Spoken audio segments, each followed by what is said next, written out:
Wait, what? I don't know. That was weird. Are we live? Yeah, we are. That's weird. Live from the United States Pueblo, Colorado. It's exciting. Pueblo. Wow. It's a We Have Smart Listeners edition of Business Pants, Mailbags. featuring Emma lurking, of course. 'Cause this is my favorite. I mean, I'm not happy when Emma's not here, but I love when Emma truly lurks in this fashion. Yeah, she's probably watching us on YouTube. That's how Believe me, lurky she's she is not. today.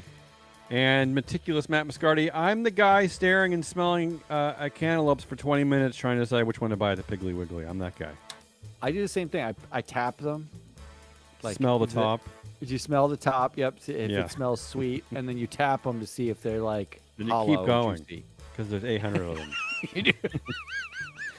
In today's mildew-encrusted mailbag called March 30th, 2022, we have viewer mail Woo! and March sadness. Come on, let's start off. Let's go to our games. Come on, quickly. Let's do it. Here we go. Actually, we don't even need Emma here because her bracket is busted, and so is ours, and so is mine. Here we go. Everybody's Elite bracket is busted except for this guy. True. It's true. The Elite Eight, the results are in. Let me quickly go over the games. Apple beats Roblox 3-0. Apple continuing to dominate, including this great greenwash gloat where they put out a press release. Apple's Coda wins historic Oscar for Best Picture at the Academy Awards. I don't feel good about that, by the way. I don't feel good about Apple making films and. I don't feel good about. Buzz me? No, I just wanted to kill the music, and the buzzer was right there. I honestly, I wish you wouldn't kill the does music, anybody yeah. remember who won the Oscars anymore? The only topic of conversation Chris is Rock. Chris Rock and Will Smith. I Well, mean, I'm from the New England area, and there's a story in the paper today about how he was cited in Boston because he has a show tonight or tomorrow, and his head's down outside the Ritz-Carlton, and the whole thing is weird. was his face black and blue? Were they looking for that? don't That's know. what they were going for. I'm supposed to feel sorry for a dude checking Well- into the Ritz-Carlton, though. That's all I'm going to say. All right. Second game. Zoom. Zoom takes down Nike 2-1. Zoom stock is soaring, actually, but it wins this on a close sucks battle, 25-22. And this impressive greenwash called Introducing the Newly Redesigned Zoom Up Partner Program, featuring the large photo of a very happy black woman. Like the happiest black Yes. woman I've seen in a press release Ever. in a long time. Yeah, this is a big old smile. So good one on you, Zoom, for that weird. I guess it's a black wash. Zoom. I need to see this picture. Zoom taking down Nike 2-1 in a very close battle. This one actually went into overtime. Salesforce ekes out a victory over GM 1-0. This was a bit of a lackluster affair. Not a lot of offense. A 1-1 in greenwash, 0-0 in sucks. Salesforce just squeaks by on the tiebreaker because its share price was slightly less than GM's. I'm Yeah. glad because I had Salesforce. I You had the Apple Salesforce game, and Apple's going to trounce Salesforce. Probably. They're Oh, definitely yeah. going to the Oh, final. without a There's doubt. no way. But my hat's off to Salesforce for this incredible greenwash. Maybe the best so far of the tournament. And again, they're still alive, so they're the underdog at this point. Listen to this greenwash that they won this game on. Ready? It's called Promoted on Parental Leave. How Salesforce supports women at every stage of their lives. I like that. That is, I just love that. Every stage of their lives. Love it. From embryo all the way to the grave. I wish they had said that. From that first conversation where your parents were deciding, should we keep it? Should we give it up for adoption? I mean, we're pro-choice, so, it's an option. From the first time you told them that you were running away because you hated them so much, all the way to now. Netflix. Ooh, and our best game of the week by far in the Elite Eight, Netflix and Amazon. This one went, again, another one that went to overtime, double overtime. It was a 1-1 battle. and it went to overtime. Amazon takes it on its share price. Oh. Yeah, the Greenwash was a tie, 4-4. Netflix took the suck category, but Netflix, unfortunately, Netflix's share price has been up 5% since the Oscars, so they've been doing well there. So Amazon takes this, and Amazon takes this for a complete amazing string of greenwash headlines. Here they are. I mean, really, Amazon flexing its greenwash muscles. It's really masterful. And I'm gonna remind our listening audience that these are 4 greenwash press releases over the past like 2 or 3 days. Yeah, Okay, here we go. Starts off with a classic: Amazon's assistance in Ukraine. Okay. Yeah. Okay. AWS contributes technology resources to support humanitarian relief. It's a good one. Awesome. Humanitarian. Yeah. Amazon Glow reinvents how kids connect with remote loved ones. Yeah, That's a reinvention tearjerker. and kids. Because before Amazon Glow, was there a way to reach out to your relatives? No, In fact, you had no. No, you there had was no no idea whether you had There's nothing. relatives. Exactly. And finally, this great greenwash article called "Meet the Employee Behind Amazon's Disaster Relief Efforts." Wow. All right, so I was proud of Amazon. That was a good week. That was a good game for them.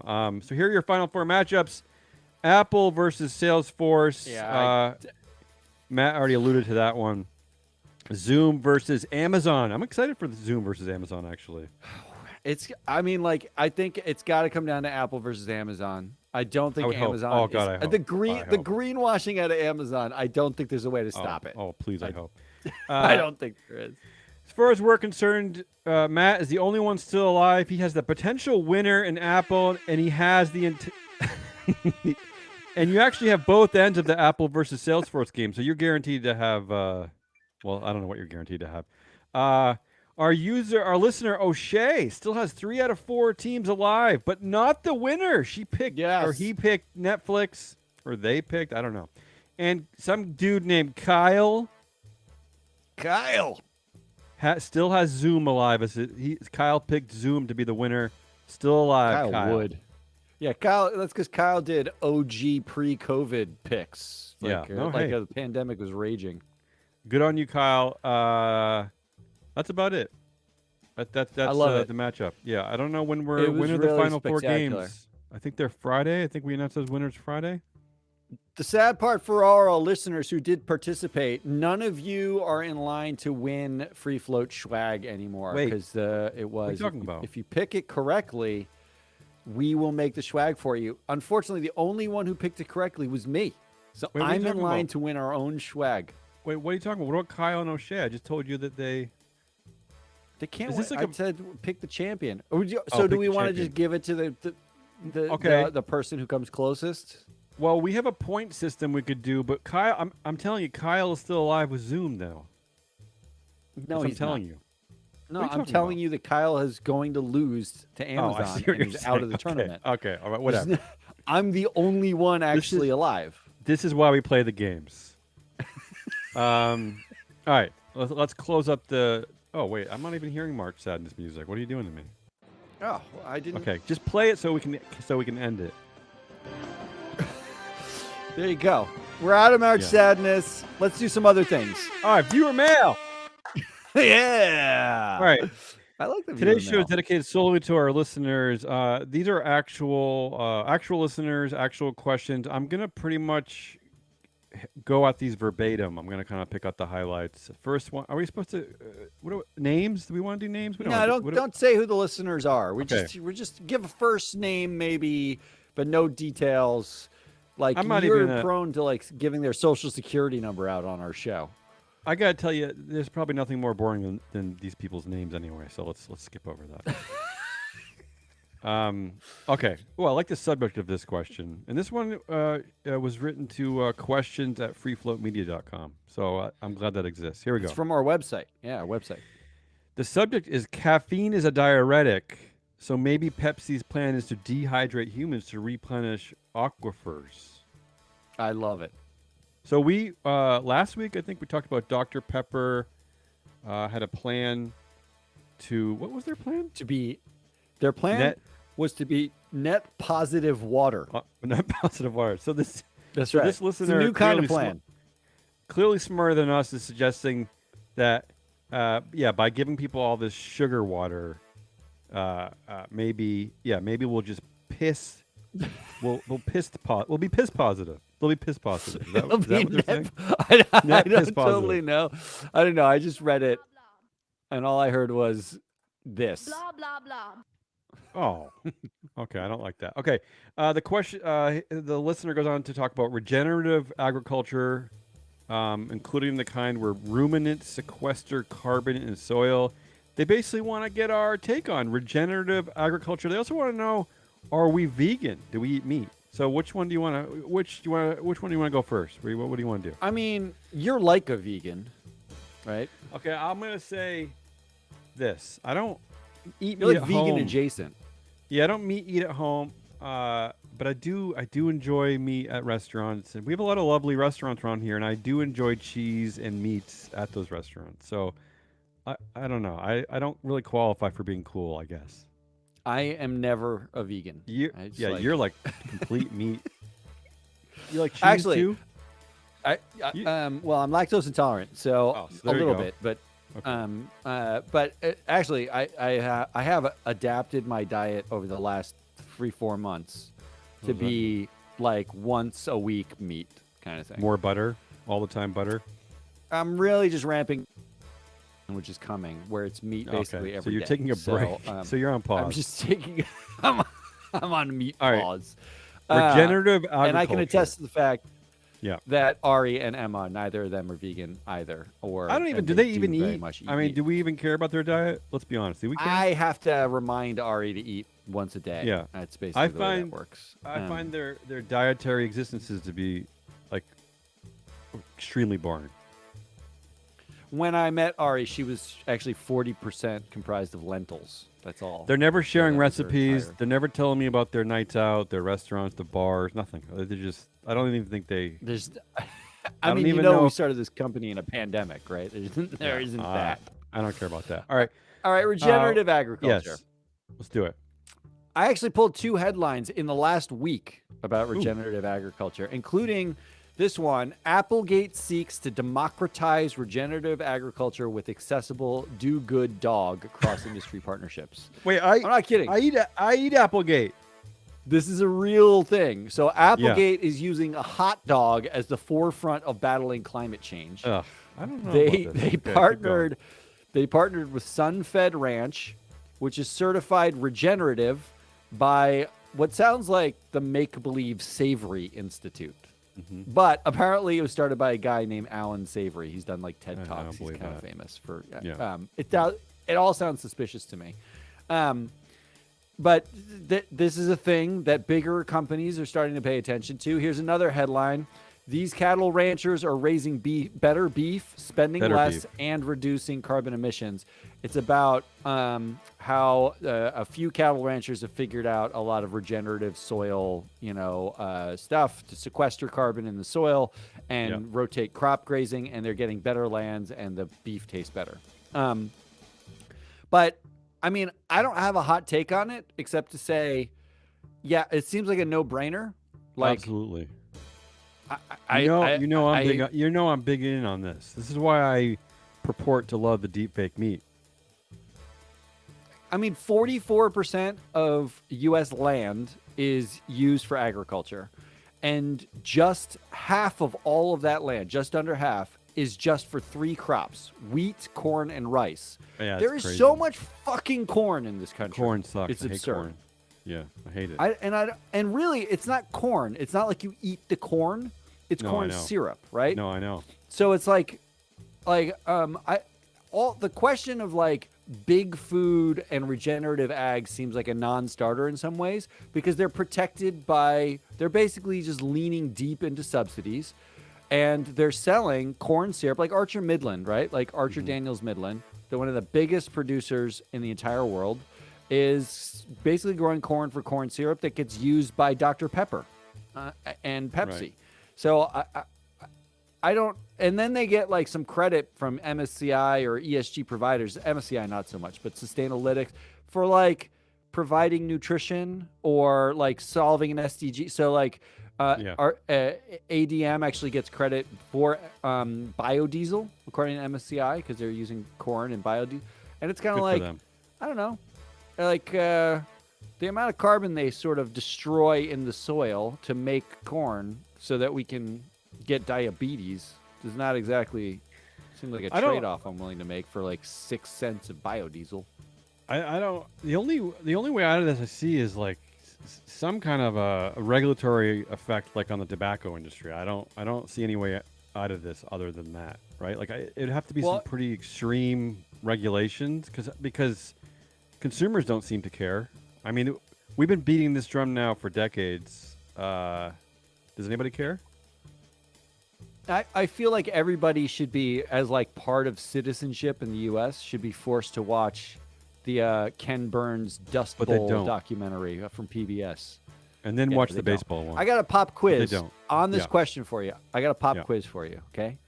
How about this for a land use pop quiz? Yeah. You're not going to get this kind of content anywhere else. I'm saying. Land use. Hold on. This actually requires an air horn. Yeah. Land use pop quiz. If you could fill in the blank, I'll tell you the global land use for livestock is 27%. Wait, what? 19% of global land is barren. Yeah. 26% are forests. 1% are cities, and 1% is fresh water. Change those numbers. What do you think it should be? Okay. How much percentage of land use should be used for cities? Well, cities, as we've learned, are sort of our great hope for climate change, right? The urban policies. God, no, they're terrible. Well, I thought it was the opposite. I thought cement. It's just so much. But I thought cement. that there's an ability to control the population and control the through. No, I'm wrong. Every conservative just lost their mind. Their population control. Then I'm completely out. I must be completely out of the game. I always thought that public transportation. Yes. Vertical farming. I just thought that you could do that anywhere. You don't need to. But they're using less land. Like think about the size of Manhattan versus the size of like Wyoming. If you could make a sustainable city. Yeah. And then leave no suburbs, like everyone was in the city. And it was just like wild I'm happy forests. with that. I'm happy with that. Sure. All right. Sure. So you're like a 2% city guy. I don't even know how to answer this question, but I will answer it because I don't even remember the numbers you're talking about. But I will answer it this way. Before the show started, we were talking about how Carl Icahn is putting 2 board members up at Kroger, right? Because Carl Icahn's his new pet peeve is animal welfare, right? Because his daughter doesn't like the way pigs are treated at McDonald's. And I said to you that, look, this is probably not a popular opinion, but I'd be willing to, if we could reduce meat consumption by 90%, I'd be okay with if those 10% of animals that we were then eating were, like punched and harassed and bullied. I know it doesn't sound right, but it isn't popular. No. But I'm a big proponent of reducing the consumption of meat. I don't know where you're going with this question. 26% of land being used by livestock sounds frightening to me. I'm overwhelmed by that number. Yeah, it feels like a tremendous amount of land. What a waste! So that we can have steak.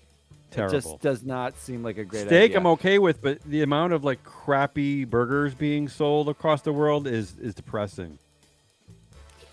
All right, I'm gonna just mark you down as 0% livestock land, and let's move on to our next question. Next question. All right, this listener, there's a series of questions here. This person's really tuned in. Let's just say. This is a real eager listening beaver. to us, or as in like into something. Finger on the pulse. Maybe everything.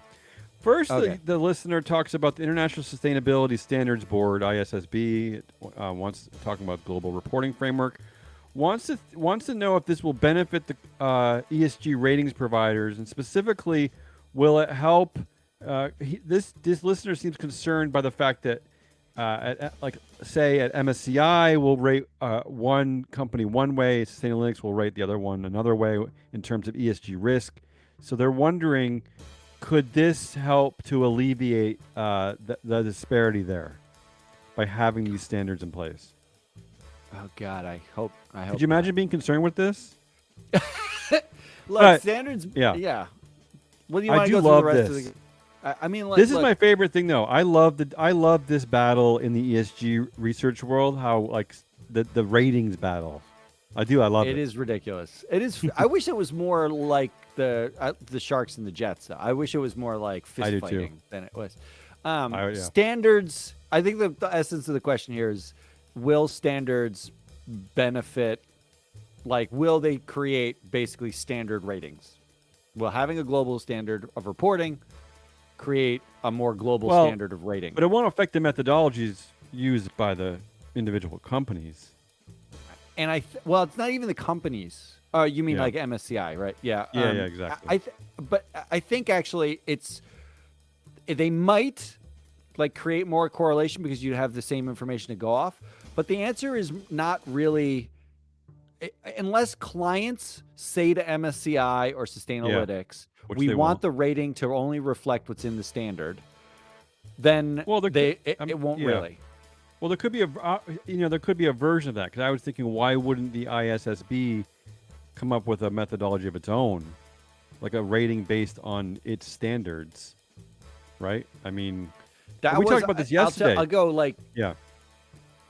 the deep inside baseball is when Michael Bloomberg set up SASB, the Sustainability Accounting Standards Board. Yeah. Then at that point, and then there was a fear that they would set up a framework through SASB that the company would effectively implement immediately. And like, so they'd get all this buy-in and they'd make it a foundation and a nonprofit, whatever. And then somehow magically all that data is already on Bloomberg and everyone just buys Bloomberg ESG data. It didn't really happen that way, but there's always a thought that, yes, if they just made their own ratings effectively. Look, the reality is that these ratings are nonsense. They probably shouldn't exist in the first place. They're there for marketing and sales. I mean, think about it. Like, think about, say you're a basketball fan and you follow 30 teams right here in the United States. There's no, we don't rate the teams. It's, there are stats we look at to follow wins and losses, point differential, whatever. We don't give the Lakers a B+ and walk away feeling good, or triple B or whatever. Like, that's ridiculous. It's so stupid. It's so ridiculously subjective. I kind of get why they're doing it. I don't really get it. I think it's intellectually dishonest. But you need to sell something. But that's the problem. That's really the problem to me, is the dishonesty of this, like, subjectivity. It's ridiculous.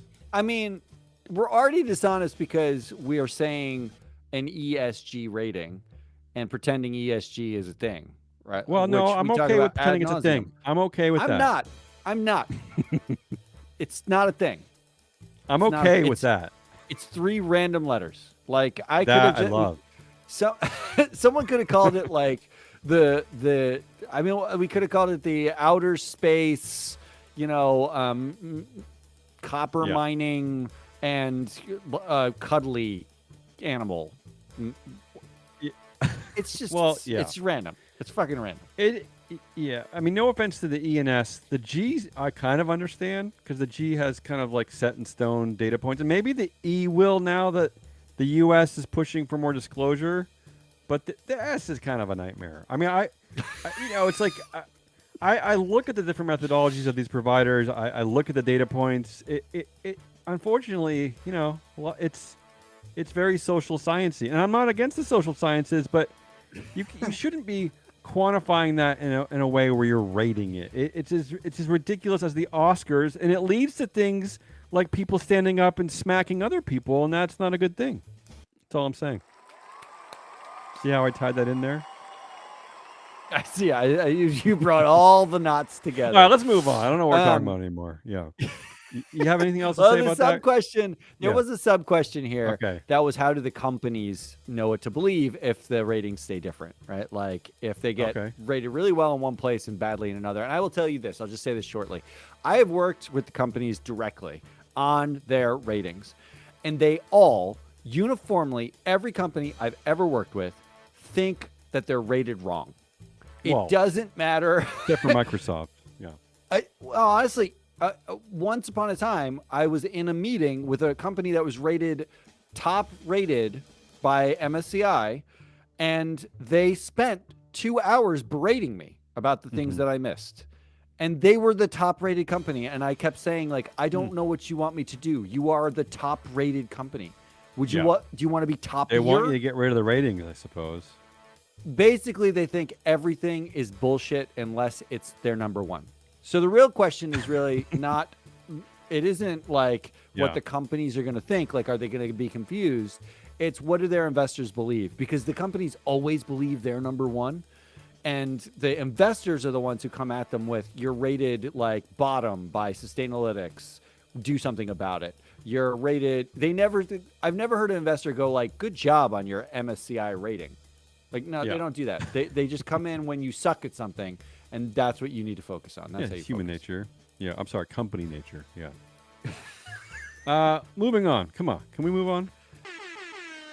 Thank you. I'm loving oh, the buttons today. Now we get a little loopy, a little crazy here. Here's the question. Should listed companies with crypto on their balance sheets be offsetting their emissions? Yeah, there was yeah. yeah. Go ahead. You can round it out. I was going to say, there's also a question. Do you think with regulation finally coming in and climate accounting becoming a disclosure, will these companies have to offset their emissions for holding crypto assets if they have made net zero pledges? So lots of And that's digestion. Yeah.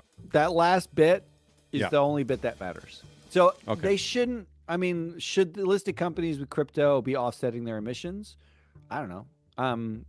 Like they Be can nice. if they want. Or Mostly they could go out of should. business. My advice would be, Do something crypto's else. make believe. Just Yeah, maybe maybe do something maybe else pick with a your company life. that maybe pick a a business operation that actually contributes to the world. I mean, Yeah, try that. That's my hot take. Ready? Yeah. Does anybody want to cheer for my hot take? Does anyone want to? Oh, there it is. Okay, so outside of that, the disclosure does not mandate necessarily that they offset anything. It just mandates that you say what you're doing. So if you say you have Exposes net you. zero, Exposes yeah, you. Yeah. it makes you a little more naked. If you Yeah. say you're doing net Which is the zero, it point. says, tell us what you're doing about net zero.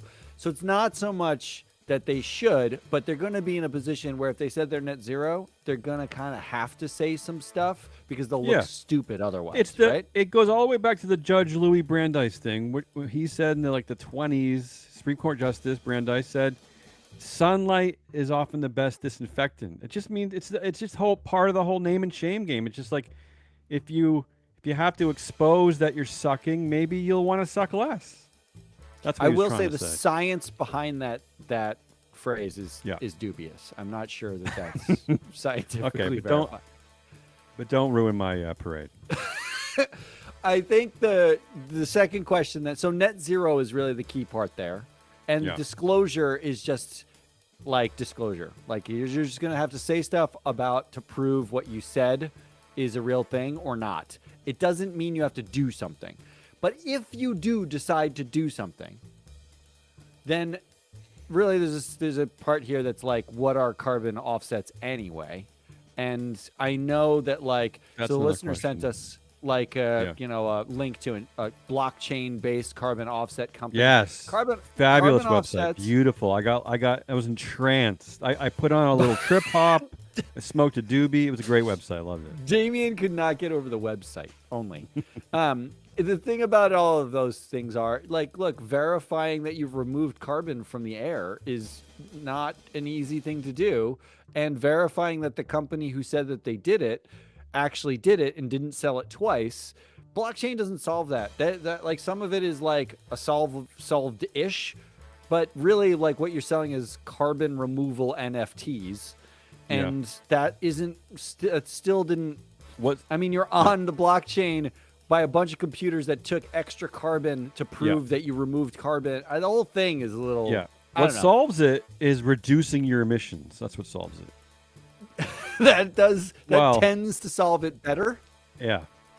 Look, the only pushback here has to come from stakeholders, I guess, shareholders. Like they have to either push for it in the alternative democracy, or they also have to push for, I guess, tying pay to these issues, to pledges, I suppose. But unfortunately, companies, when they do tie ESG issues to pay, if you really look closely, they're tying like 0.5% of their pay to ESG issues. So they don't give a shit. I mean, So I am really excited though for the first round of like climate disclosures. Like, No, I it's am going too. to be I the love most disclosure in exciting. general. Yeah, because I mean, look how much excitement, how exciting it was just to see what the Starbucks directors were drinking, like the kind of coffee they like. That was the best. Yeah, so I'll Yeah, take I do this any all day disclosure. long. I love disclosure. All right, you done with this Anything, topic? say anything. You done with this topic? Yeah, I'm done. All right, moving on. These are all Yeah, great let's move questions. Let's end on this riveting topic. Actually, I'm curious about what you're going to say about this. Is it possible for investors in passive strategies to have a say on proxy voting? This one's easy.